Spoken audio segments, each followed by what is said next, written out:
Hey guys, this is Slifer Maniac, and finally I'm very pleased and proud to put up this deck profile. I'm putting down the deck profile of this gentleman right there, whose deck master is, of course, my favorite of all time monster cards, besides Slifer, of course. As I was little in my youth, teenager time, I loved this card most of the time, so it's the deck master. It is, and after my opinion, the best of the five members of the big five, at least as a duelist. The corrected deck profile, I'm making it so much suspense, from Leicter.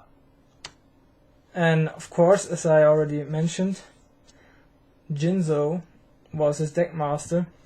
And his very special ability was, as deck master, not only that, of course, to negate traps and destroy them, but not only, but as an exchange form, not to destroy and negate your own trap cards as well, as it does. It of course does negate all trap cards, and the anime effect was it also destroys them.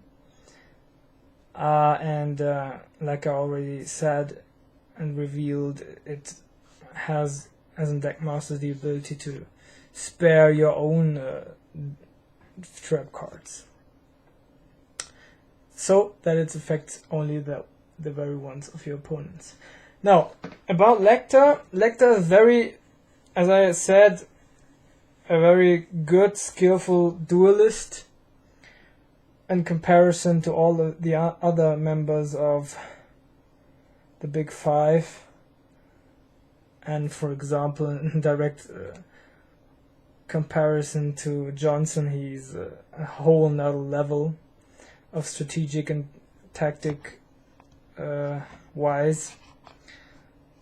So he solely sets his strategic and tactics on the base form of gaining life points and then giving them as a cost for monster effects, spell and trap cards as an exchange, using them and then again gaining them. So he tries to have a very outbalanced gaining and losing life point strategy to put his major effects into play.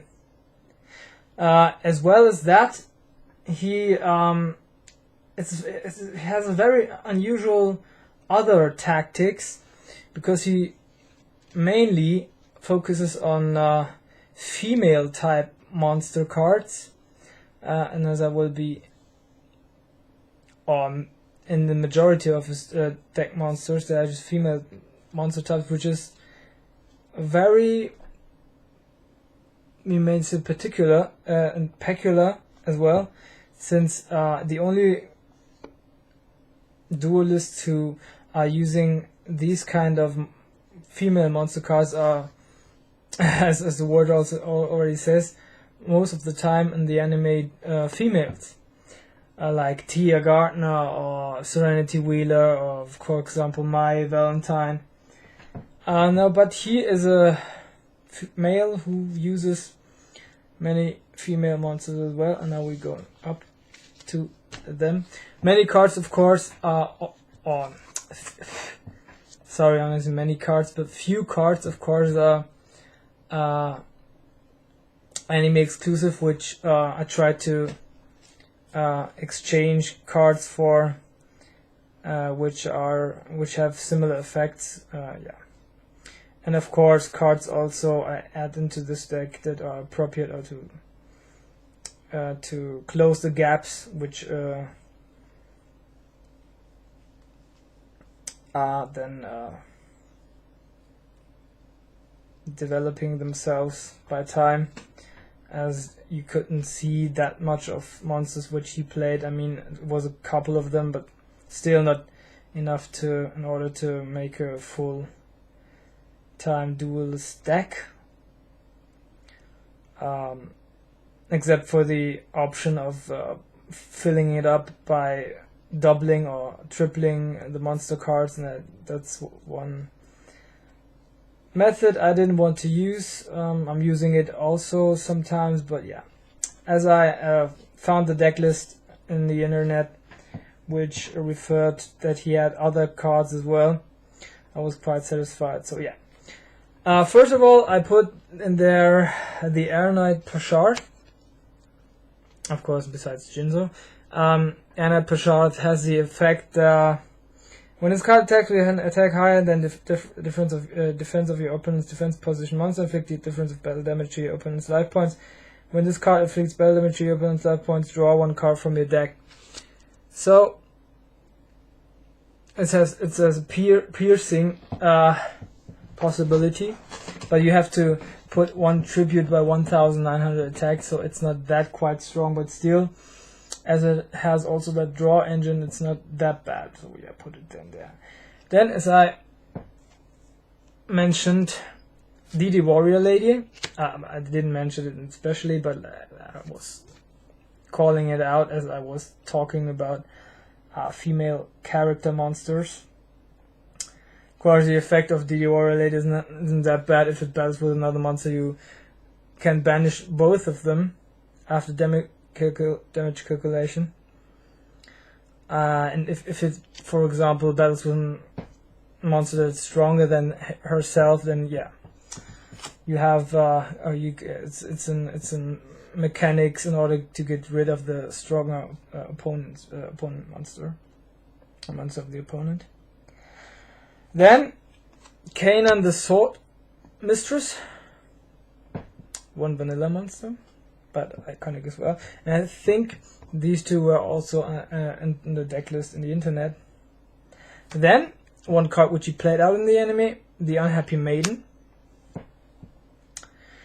Unhappy Maiden has I think the ability to change the course of an opponent's attack.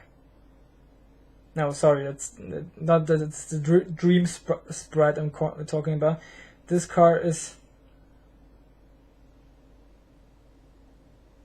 yeah, it's working quite similar to Nekoman King, except for if you destroy it by battle, then the battle phase of your opponent ends immediately.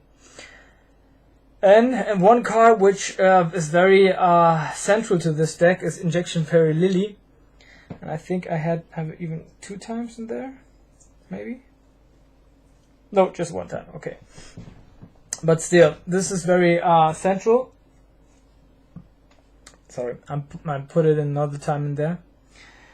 As I already was speaking of gaining and giving life points. This card works like that. It has 400 attack, and if you pay 2,000 life points, its attack stats are increased by 3,000 even, so 1,000 more even than you paid. But just for the damage calculation step only.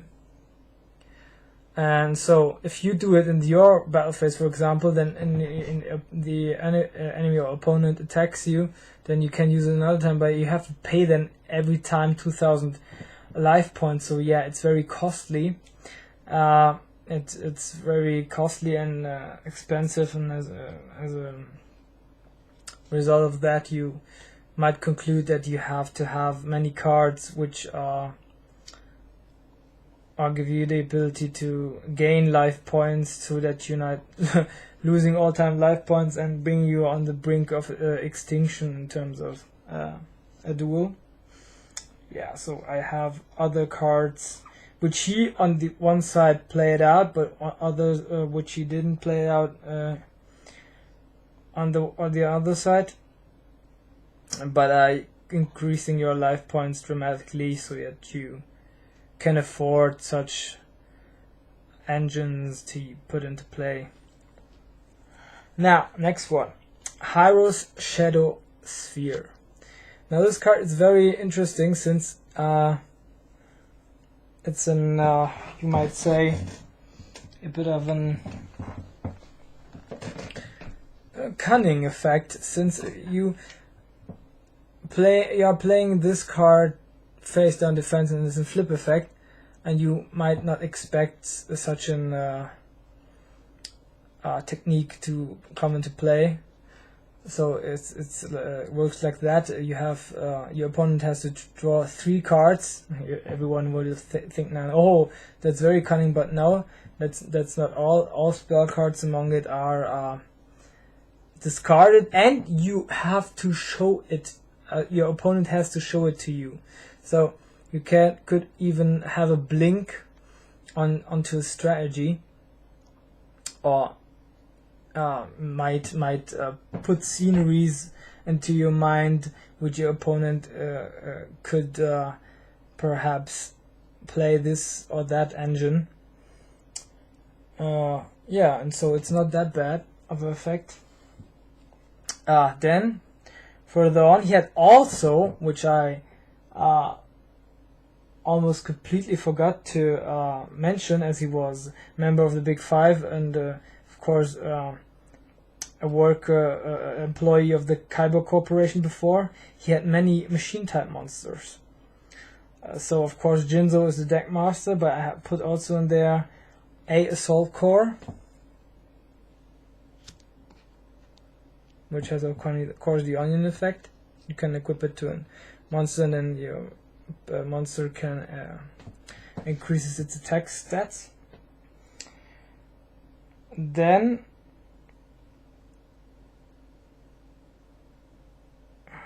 oh yeah, I put in there Finster Lord Sister Refuge. Thus the Refuge,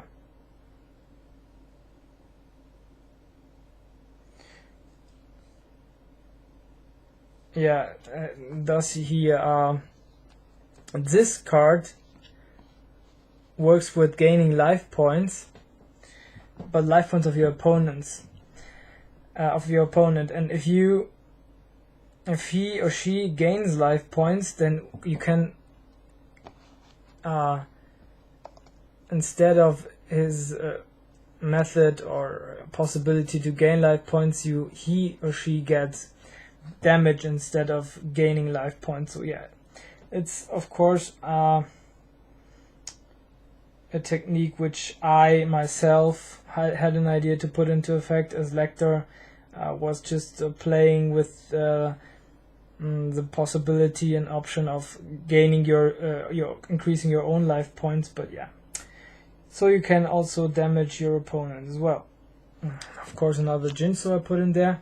First of all, I thought maybe I put it even 3 times in there, as it's so in central card and with the deck master. But yeah, I have one. I did put one in the side deck, so it's not. That's all right. Fire Princess, a card which works with gaining life. I think. Yeah, I have to correct myself, because Leicter had indeed this card in his deck. I think even in the anime, he gains life points, and for every time he gains life points, no matter how much or how many of which number he got, your opponent loses 500 or gets 500 damage. So he had indeed this crafty and very cunning effect. And so this of the Finster of the Dark Lord Sister Refuge is very appropriate to this deck. He didn't have it in his deck, but I put it in there. It does fit. Then another very central card, which I put also 2 times in there, is Satellite Cannon. As it is played out in the anime, and it's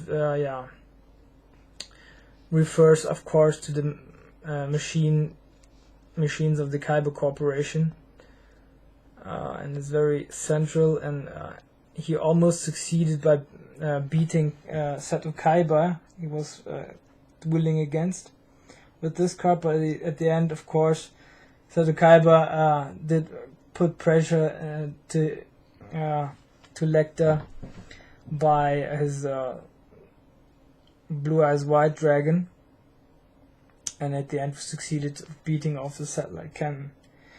Then another card which I also was talking about earlier was the Dream Sprite. This can change the course of the attacks of your opponent's monsters to another correct target.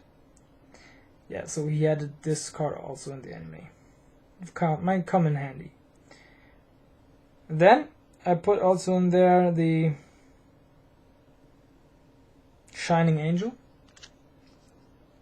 which I thought maybe with Fire Princess, Injection Fairy Lily, and all those cards, this card might also be appropriate. I think I'm speculating right now, but I think he had this one on the deck list, but it wasn't played in the anime. So yeah. Then the Magician's Faith.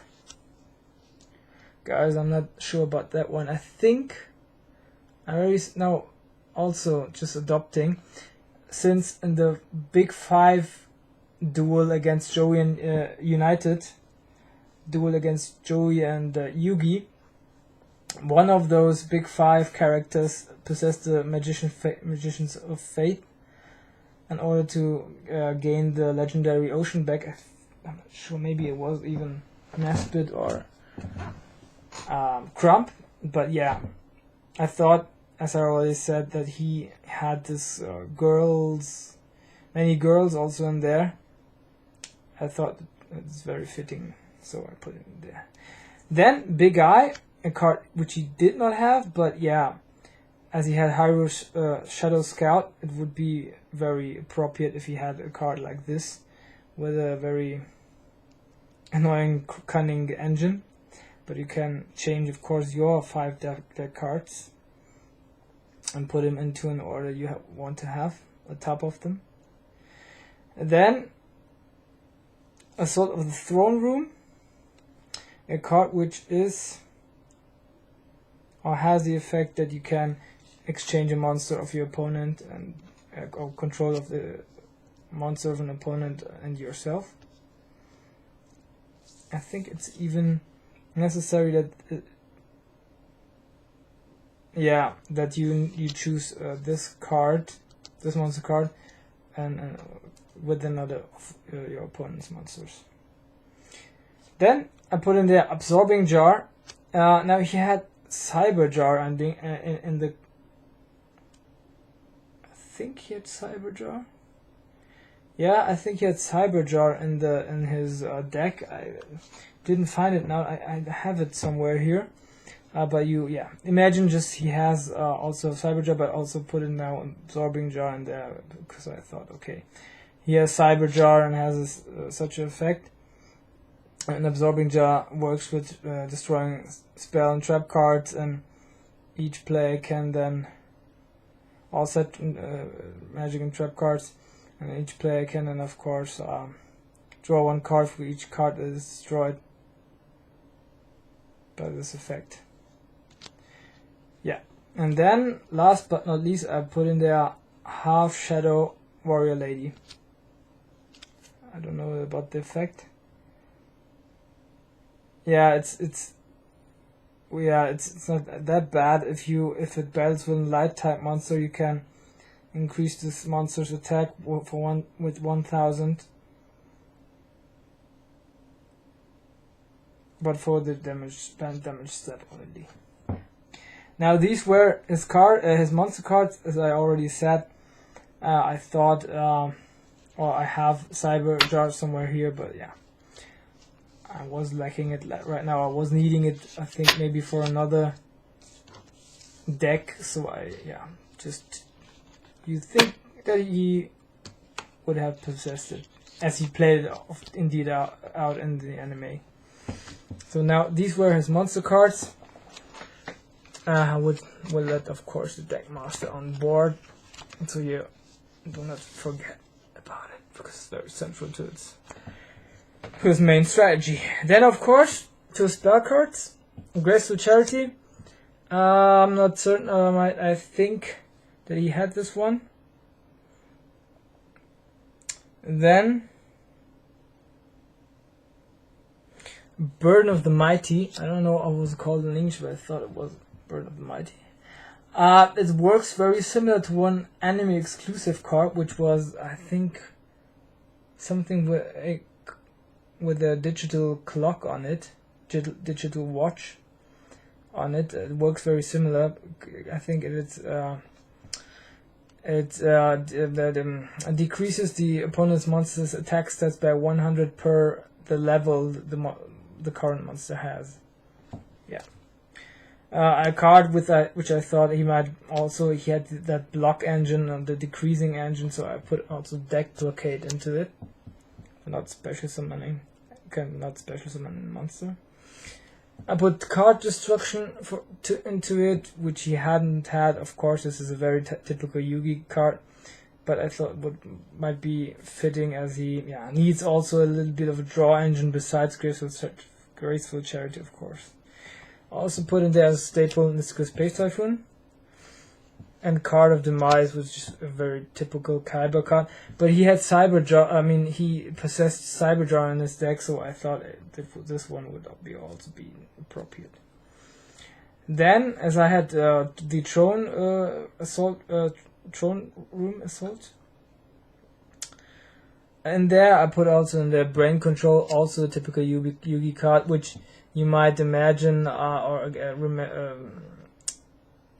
remember that someone like Esperoba would have it, but yeah, I thought it would be fitting into this deck also. Then staples like Premature Burial, Dark Hole, which I'm not certain if it was in the deck list. Of course he had Monster Reborn, and of course he had Pot of Greed.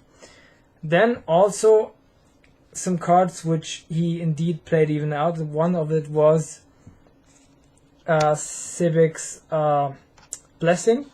He it's working with gaining life points, as you, I think,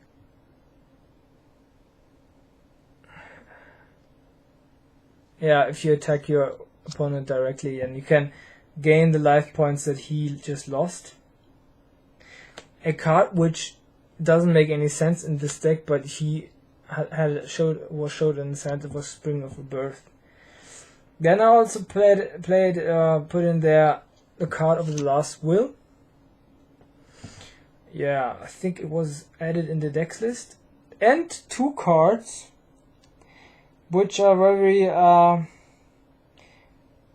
what you can say work with Fire Princess and with Dark Lord's sister Reficule, namely Obstinate Goblin, which I put in there 2 times. You can draw 1 card, your opponent gains 1000 life points, and then you can, of course, Fire Princess doesn't work. It does work with the Dark Lord's sister Reficule, and he loses 1000 instead each time, so it's not that bad. I think as a staple, it's alright, but not correct as one of his cards in the deck list, because I think he didn't play it out at all, was Swords of Revealing Light. Then if on a draw engine, I have in there a Reserve Troop. And also as a draw engine, Pot of Avarice. Now, these were his spell cards. Now onto his trap cards. Of course, in the trap card, I likewise did stick into a strategy of gaining life points, and some cards he did even play out, such as Life Absorbing Machine. Always, if you have to pay life points or you're losing them, I think. Yeah, if you pay, you get half of them back. Also put in there Draining Shield, which I think was played out in his deck list. Was listed there. One card which he played out was Imperial Order, which is working with always giving 700 life points for the possible effect to block the opponent's spell cards. Spell cards in general, but as I already mentioned, the Jinzo engine was not blocking this card, so she could play it out, and it wasn't making any problems. Yeah, in general, all spell cards. A card which was in his deck list, I think, was Regulation of Tribe. Can block a monster type. You can call out one monster type, and all of those monsters which are put into play can attack. But I think you have to also play then. No, you have to tribute one monster in each standby phase. Then another card which works with, of course, gaining life points is Graceful Tears, 2 times, which he hadn't in his deck list, and also not wasn't shown in the anime at all. 2 times, because you can give your opponent one card from your hand, but you gain 2,000 life points for it, so it's very strong in that term. One card which you played out was Solemn Wishes. In the anime, you always, if you draw one card, you gain 500 life points, and that's why I focused also on the draw engine a little bit more. Then 2 times Compulsory Evacuation Device, which is a very machine referring card, and yeah, it puts one of your opponent's monsters from the field to his hand. Yeah, and it's not that bad. I think it was in his deck list. Yeah, and that was it now, guys. As I already said, Leicter was had the best deck as well as the best strategy and tactics from the Big Five, at least after my point of view. You can, of course, tell me in your comments what I do wrong, or what is your guys' opinions about this very cunning character. But you can at least say he was a good strategist in terms of dueling. He was very jealous, to add that as an aspect of his personality. He was very jealous sorry.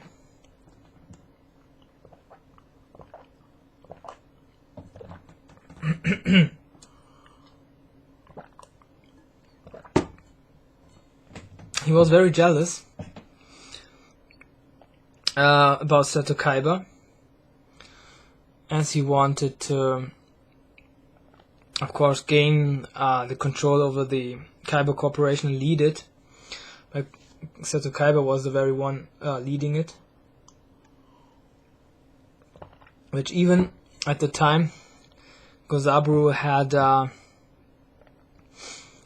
gave Seto the first steps into leading world, on the world of the management and companies in general. He was accompanied and supported by Leicter, and yeah, in the conclusion, Leicter did everything in terms of advice and all the deeds that Seto Kaiba wanted him to do. Yeah, and at least he forced and passed the tests Gozaburo gave him, and then Leicter was complaining about that he earned all the positive, just the earnings and the positive outcomes which were the result of those actions, but it was all Seto Kaiba's ideas, and he was just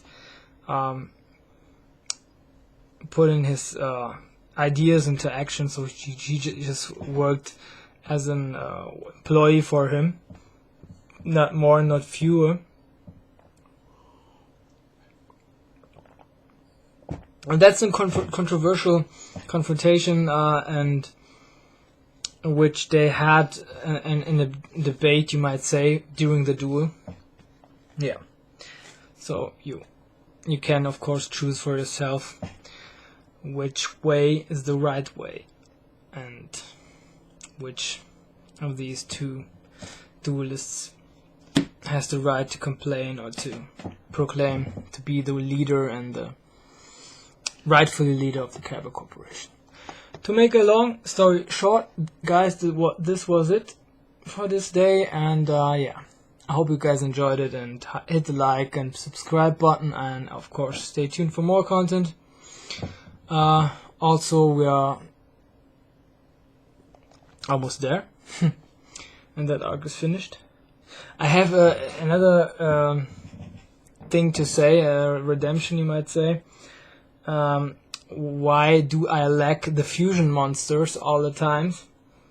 That they all the characters played out. I just simply choose to not to show them, because I think all of you guys know which fusion type monsters these guys possessed.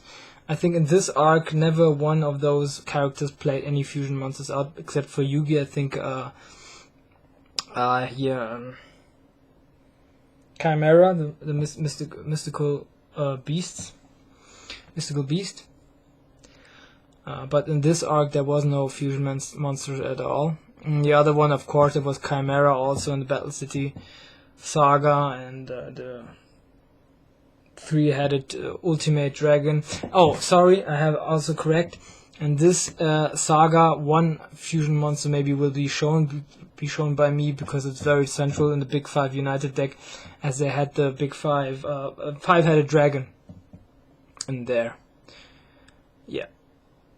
That's all. Yeah, Pegasus of course had the Bikori box in the 1000 Eyes Restrict and the other era, and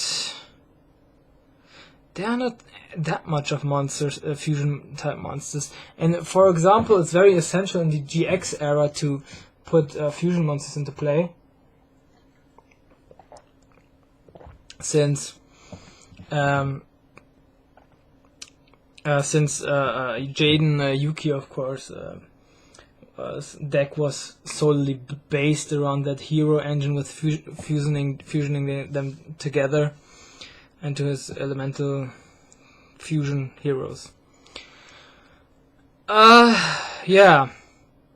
I'm just thinking who had also another fusion type monsters. I think I almost said just called every fusion type monster of the other arcs, especially Battle City arc. Yeah, if I have not, you can of course correct me, and maybe other time I will find out myself and then will redeem myself again. To make a other story short, I love that sentence. This is Slavermaniac, and I wish all of you good night. Until next time, your Slavermaniac.